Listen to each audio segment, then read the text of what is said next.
Rain fell like judgment the night he saw her again. No guards, no luxury, no empire, just a broken street, and the woman he once loved, standing beneath a flickering light. Pregnant, alone. The Mafia boss had built his name on power, fear, and control. Nothing in his world moved without his permission. Except this. His name was Dominic Volkov, though most people never dared speak it aloud. In the criminal underworld of the city, he was simply known as the Wolf, a man whose word was law and whose silence meant death. He hadn't always been this way. Once, years ago, there had been a younger man, a man who believed loyalty meant something, who thought family bonds were sacred, who loved his father and trusted his brothers in blood and business. That man died the night his own uncle put a bullet through his father's chest. Over money, over territory, over nothing that mattered. Dominic was 19 when he pulled the trigger that ended his uncle's life. 20 when he took control of the family. 25 when he eliminated every rival who thought him too young, too soft, too human. By 30, he ruled an empire built on fear. Casinos, shipyards, politicians, judges, police captains, all of them bent to his will or broke beneath it. He lived in a penthouse that overlooked the city like a throne room. He wore suits that cost more than most people earned in a year. He moved through the world surrounded by armed men who would die at his command. But every night he returned to an empty apartment. Every morning he woke alone. Power had cost him everything soft, everything warm, everything real, until her. Her name was Elena. She wasn't supposed to happen. He'd met her 3 years ago, at a charity gala he attended only for appearances. She was a volunteer coordinator, bright-eyed, sharp-tongued, unimpressed by wealth. When he approached her, she didn't recognize him. When he introduced himself, she didn't flinch. Dominic Volkov, she'd said, testing his name on her tongue. Sounds like a villain from a spy movie. He'd smiled, a real smile, not the calculated ones he wore for business. Close enough, she laughed, and something in his chest cracked open. For 6 months, he kept her separate from his world. Quiet dinners in private rooms. Walks through the city late at night when no one else was watching. Conversations about books, about childhood dreams, about the kind of life she wanted to build. She was studying social work. She wanted to help broken families, abused women, children trapped in cycles of violence. She believed people could change. He never told her what he really was. She knew he was wealthy, powerful, connected, but not the truth, not the blood. And for the first time in over a decade, Dominic felt like a man instead of a monster. But empires built on violence don't allow happiness. They demand sacrifice. It was his brother Victor who found out first. Victor, his second in command, his trusted enforcer, the man who'd stood beside him through every war, every purge, every brutal consolidation of power. "You're seeing a civilian," Victor said one night, voice low and dangerous. "A nobody. She's not your concern." "Everything about you is my concern," Victor snapped. "You think our enemies won't use her? You think they won't put a bullet in her head the moment they find out the wolf has a weakness?" Dominic's voice went cold. "Touch her, and you'll die screaming." Victor stepped back, eyes hard. "I'm not your enemy, brother. But if you won't protect her, the world will eat her alive." That was the beginning of the end. Dominic tried to pull away. For her safety, he told himself. For her future, he stopped answering her calls, stopped showing up to their meeting places, Let the silence build a wall between them. But Elena wasn't the type to disappear quietly. She showed up at his office building one afternoon, walked past security, and confronted him in front of his associates. "If you're done," she said, voice shaking but steady, "have the decency to tell me to my face." Everyone in the room went silent. Dominic stood slowly, jaw tight. "Leave. Now." "No." His men shifted, hands moving toward weapons. But Dominic raised one hand, stopping them. He stepped close to her, close enough that only she could hear. "You don't belong in my world, Elena. And if you stay, it will destroy you." Her eyes filled with tears, but she didn't look away. "Then let me make that choice. I already made it for you." She slapped him, hard. The sound echoed through the marble lobby like a gunshot. No one moved. No one breathed. Because no one had ever struck Dominic Volkov and lived. But he just stood there, staring at her, something broken and bleeding behind his eyes. "I loved you," she whispered. "I thought you were different." Then she turned and walked out, and he let her go. 2 months later, Victor came to him with news. "She's asking questions," he said carefully. "About you. About what you really do." Dominic's blood went cold. Who's she talking to? Journalists, activists, people who want to see you fall. It was a lie. But Dominic didn't know that yet. "She's going to expose you," Victor pressed. "She's angry, hurt. She wants revenge." Dominic's hands curled into fists. "She wouldn't. She already is." What Dominic didn't know, what he couldn't have known, was that Victor had been planning a coup for months. That Victor wanted the empire for himself. That Elena wasn't investigating anything. She was simply heartbroken, trying to move on, trying to forget the man who'd pushed her away. But Victor needed Dominic distracted, vulnerable, emotionally compromised. So he fabricated evidence, falsified reports, made it look like Elena was working with the feds, building a case, preparing to betray him. And Dominic, so used to betrayal, so armored against trust, believed it. He didn't hurt her. He would never hurt her. But he made sure she knew he was watching. Made sure she understood that crossing him had consequences. He had her followed. Her phone tapped. Her apartment surveilled. He sent a message through an intermediary. "Walk away. Forget me. Or I can't protect you from what comes next." She received the message on a rainy Tuesday afternoon. And by that night, she was gone. No forwarding address. No trace. Nothing. Dominic told himself it was better this way. That she was safe now.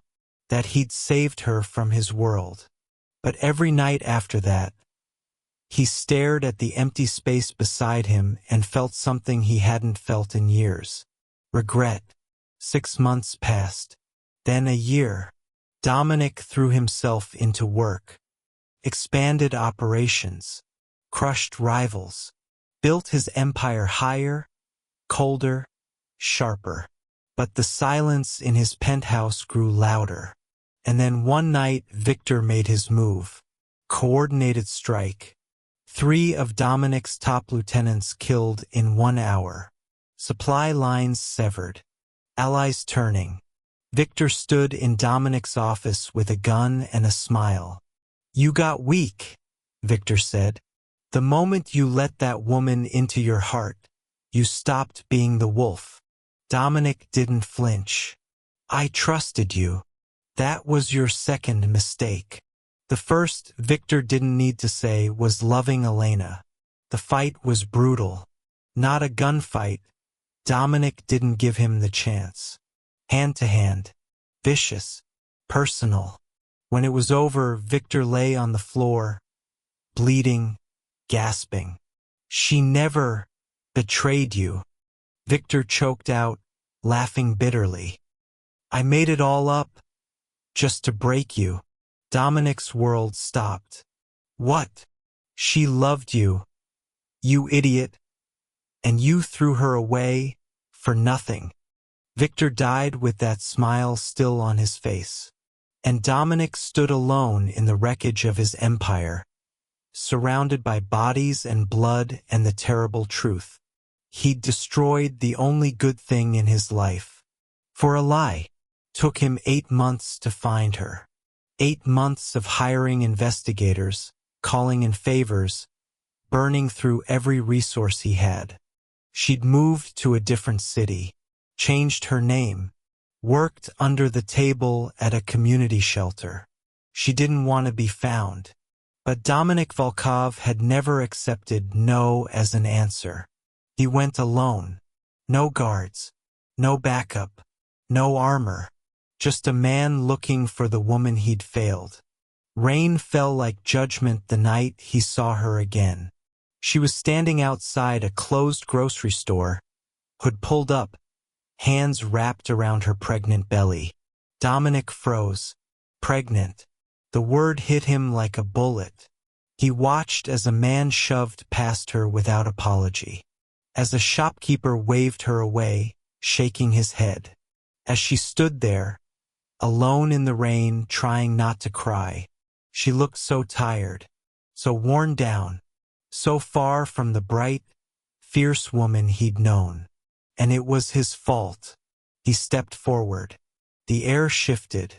People moved instinctively, sensing danger without knowing why. Elena looked up, and her face went pale. No, she whispered. You don't get to be here. Dominic stopped 3 feet away, rain soaking through his expensive suit. Elena, don't. Her voice cracked. Don't say my name. You lost that right. I know. Silence. She wrapped her arms tighter around herself, shivering. The father, she said, voice shaking. You don't get to ask about him. Dominic's jaw tightened, because he already knew. The timeline, the dates, the way she was protecting that secret like a lifeline. There is no father, he said quietly. Is there? Her eyes burned with tears. There's no you. For a long moment, neither of them moved. Then Dominic slowly took off his coat and stepped forward, draping it over her shoulders. Not as a gesture, as a promise. I was lied to, he said, voice low and rough. I thought you betrayed me. I thought you were working against me. I pushed you away because I thought I was protecting both of us. Elena laughed bitterly. And when you found out the truth? I spent 8 months looking for you. 8 months. She shook her head. I've been gone for over a year, Dominic. You didn't look hard enough. I'm here now. That's not enough. Her voice rose, raw and breaking. You don't get to show up and fix this with money or power or whatever the hell you think you can control. I was alone. I lost my job because of your surveillance. I couldn't go back to my apartment because your men were watching it. I had nothing. And I still had to figure out how to survive. Her hands trembled on her belly. And then I found out I was pregnant with your child. And I knew that if you found out, you'd either take the baby from me or drag us both into your nightmare. So I ran. And I've been running ever since. Dominic felt something inside him shatter. I would never take our child from you. You took yourself from me, she whispered. What's the difference? He had no answer, because she was right. Why are you here? Elena asked, exhausted. What do you want? Dominic looked at her, really looked at her, at the woman who'd loved him when he didn't deserve it, who'd seen something human in him when the world only saw a monster. I want to make it right. You can't. Then I'll spend the rest of my life trying. Elena turned away, pulling his coat tighter. I don't need your money, Dominic, and I don't want your protection. I just need you to leave us alone. I can't do that. Why not? Because I love you. The words hung in the rain-soaked air. Elena closed her eyes. You don't know how. I didn't, Dominic admitted. But you taught me, and I was too much of a coward to fight for it.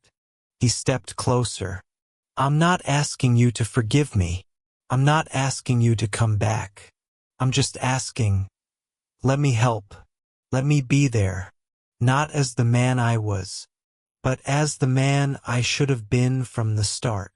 She didn't answer that night, but she didn't say no. Over the following weeks, Dominic proved himself the only way he knew how. Not with money, though he made sure her rent was paid, her fridge was full, her medical bills covered. But with presence. He showed up. Every day. At first, Elena wouldn't let him inside. So he sat outside her apartment building, waiting. Rain or shine. When she went to the clinic for checkups, he was there in the waiting room. When she worked her shifts at the shelter, he volunteered beside her, hauling donations, fixing broken furniture, serving meals to the homeless. The people at the shelter didn't know who he was. To them, he was just Dom, a quiet man with strong hands and sad eyes who showed up every day to help. Slowly, Elena's walls began to crack. One night, she let him walk her home. Another night, she let him carry her groceries upstairs. Then, one quiet evening, she let him stay for tea. They sat across from each other in her tiny kitchen, rain tapping against the window. I'm not the same person you knew, Elena said softly. Neither am I. I don't know if I can trust you again. I'll earn it. She looked down at her belly, hand resting gently on the curve. This baby. They deserve better than the life you live. I know, Dominic said. That's why I'm leaving it. Elena's eyes snapped up. What? I've already started, he said. Selling off operations. Cutting ties. Turning evidence over to people who can use it to take down the ones I can't. You'll be killed. Maybe, he admitted. But I'd rather die trying to be the father our child deserves than live as the monster I've been. Elena's eyes filled with tears. You can't just erase what you've done. I'm not trying to erase it, Dominic said quietly. I'm trying to make sure it doesn't define what I do next. The baby was born on a quiet Sunday morning in April. A daughter, perfect and small and impossibly fragile. Dominic held her for the first time in the hospital room, Elena exhausted but smiling beside him. She has your eyes, Elena whispered. Dominic looked down at his daughter, at this tiny, innocent life that depended on him, and felt something he hadn't felt in 20 years. Hope. I won't let the world hurt her, he said, voice rough with emotion. I swear to you. Elena reached over and took his hand. Then be better than the world, she said softly. Be the man she needs. 6 months later, Dominic Volkov no longer existed. The empire had crumbled. The name had faded. The wolf was gone. In his place was simply Dominic. A man who worked construction during the day and came home to a small apartment at night. A man who changed diapers and sang lullabies off-key. A man who held Elena close in the dark and thanked whatever God was listening that she'd given him a second chance. One evening, as they sat together on the couch, their daughter asleep on his chest, Elena curled against his side. She looked up at him. Do you miss it? she asked quietly. The power. Dominic looked down at his daughter's tiny fingers wrapped around his thumb. No, he said. I don't miss being feared. He kissed Elena's forehead. I'd rather be loved. The world had taken everything from him once. But in losing his empire, he'd found his kingdom, not built on fear or blood or power, but on quiet mornings, soft laughter, and the second chance he'd spent his whole life running from. Rain fell softly outside their window, but inside the lights were warm. The baby cooed. Elena smiled. And Dominic, the man who'd once made the world tremble, sat in the wreckage of his old life and realized something profound. He hadn't lost everything. He'd finally found what mattered. And this time, he would never let go. Sometimes the strongest thing a man can do isn't to conquer the world. It's to lay down his weapons and choose love instead.